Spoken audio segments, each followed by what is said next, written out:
Quando falamos em It, a reação imediata é sempre a mesma. O monstro. Pennywise, a criatura que devora mundos. E isso já é parte do problema. Não porque o monstro não importe. Ele importa. Mas a obsessão com o monstro nos permite cometer um erro confortável. Acreditar que o problema é anômalo. Se matarmos o monstro, resolvemos Derry. Se matarmos o monstro, resolvemos o mundo. Mas essa não é a tese de Stephen King. E é exatamente isso que nos assusta tanto que preferimos olhar para o palhaço e fingir que ele é o problema real. A verdade estrutural é mais desconfortável. Derry não funciona apesar do monstro. Derry funciona dentro de uma lógica que permite que monstros prosperem. E mais perturbador ainda, muitas das engrenagens de Derry continuariam funcionando mesmo sem Pennywise. Essa é a descoberta que vamos investigar hoje. Não é apenas Derry tem um problema com indiferença. É algo mais específico. A indiferença não é uma falha do sistema. A indiferença é uma função do sistema. O monstro não é o motor. O monstro é o lubrificante. E talvez seja por isso que essa história volta em 2026. Não por nostalgia, não apenas por susto, mas porque hoje temos linguagem para algo que sempre esteve operando em silêncio.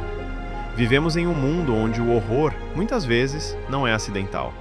Ele é estrutural. Vamos começar com uma pergunta simples. Por que as pessoas de Derry não veem? A resposta óbvia é porque ignoram, mas isso é raso. Stephen King, no romance, sugere algo mais preciso. O sistema de Derry é estruturado para tornar o ato de ver cognitivamente caro. Não é só apatia. É arquitetura social. Não é só distração. É design. Pense nas instituições. O xerife não investiga padrões, não apenas por incompetência individual, mas porque investigar padrões criaria crise institucional, dados cíclicos, desaparecimentos recorrentes, uma narrativa que desmentiria a imagem de normalidade da cidade. Investigar profundamente não é neutro, é politicamente e socialmente custoso. Então, estruturalmente, não se investiga. Os pais não veem os hematomas de Beverly, não apenas por cegueira moral, mas porque ver exige agir. Agir exige admitir falha familiar, exige quebrar a narrativa de ordem, exige conflito. E o sistema social recompensa quem mantém a aparência de normalidade. A escola ignora o bullying, não por um erro isolado, mas porque documentar violência exige relatórios, responsabilização, desgaste institucional. Cada camada tem incentivos claros. Isso é o que chamo de negligência calculada em camadas. Não é ignorância pura. É um arranjo onde cada ator ganha algo ao não ver. O pai mantém controle, os pais mantêm normalidade, a escola mantém estabilidade, a polícia mantém a ilusão de funcionamento. Cada ator age de forma racional dentro de seus próprios incentivos. E todos esses incentivos apontam para a mesma direção, manter a ilusão de que tudo está funcionando. No livro, Henry Bowers persegue Ben Hanscom pela escola. A violência começa nos corredores, mas termina do lado de fora, à luz do dia, quando a faca corta a pele. Sangue, humilhação, violência explícita. Em outro momento, um homem é brutalmente espancado numa ponte. Mas o ponto não é só o ataque. O ponto é o depois. A cidade não entra em colapso. Não há ruptura duradoura. Não há memória coletiva persistente. As cenas mudam. Os rostos mudam. O padrão permanece. Em Derry, a violência não interrompe o sistema. Ela é absorvida por ele. Isso não é falha ocasional. Isso é funcionamento normal. Para não simplificar demais, precisamos separar 3 camadas. 1. Nível simbólico, narrativas. A cidade conta histórias para si mesma. Foi azar. Foi um caso isolado. É complicado. A linguagem transforma horror em evento gerenciável. 2. Nível institucional. Escola, polícia, família. As regras e protocolos tornam a ação difícil. Ver exige agir. Agir gera custo. O sistema recompensa quem evita custo.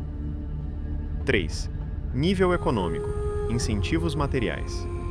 Estabilidade, financiamento, reputação. Instituições que parecem falhar perdem recursos. Instituições que não veem parecem eficientes. O monstro se encaixa nessas 3 camadas, mas não as cria. Ele prospera nelas.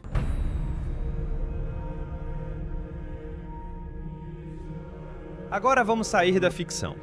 Ao longo das últimas décadas, vimos repetidamente sistemas redefinirem horrores em termos gerenciáveis. Violência se torna procedimento. Crise se torna transição. Desigualdade se torna desafio. Mortes se tornam efeitos colaterais. Não importa o país, não importa o regime. O padrão é o mesmo. 1. Redefinir o problema em linguagem técnica. 2. Criar protocolos que simulam a ação. 3. Distribuir responsabilidade até que ninguém seja responsável. 4. Oferecer narrativas que neutralizam questionamento. Isso não é maldade individual, é engenharia social. É assim que sistemas grandes mantêm estabilidade apesar do sofrimento. Aqui está o ponto mais importante. Afirmar que o sistema produz cegueira não é o mesmo que dizer que ver é impossível. Se fosse impossível, King não poderia ter escrito o livro. As crianças não poderiam ter visto. Nós não poderíamos estar analisando isso agora. A cegueira é manufaturada. E porque é manufaturada, ela pode ser parcialmente desfeita.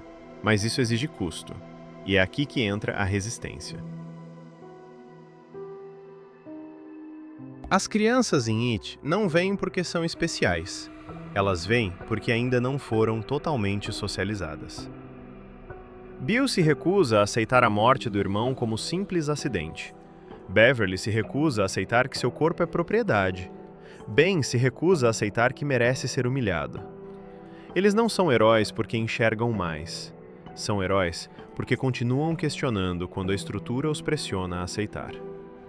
Isso é ativo. É perigoso. É socialmente custoso. Derry não apenas normaliza a violência. Derry também tenta neutralizar quem resiste. Aqui é importante ser preciso. Nem todos têm o mesmo grau de responsabilidade. Alguém com poder e conhecimento que escolhe não agir faz uma escolha ativa. Mas alguém sem poder, preso economicamente, socialmente coagido, não está na mesma posição.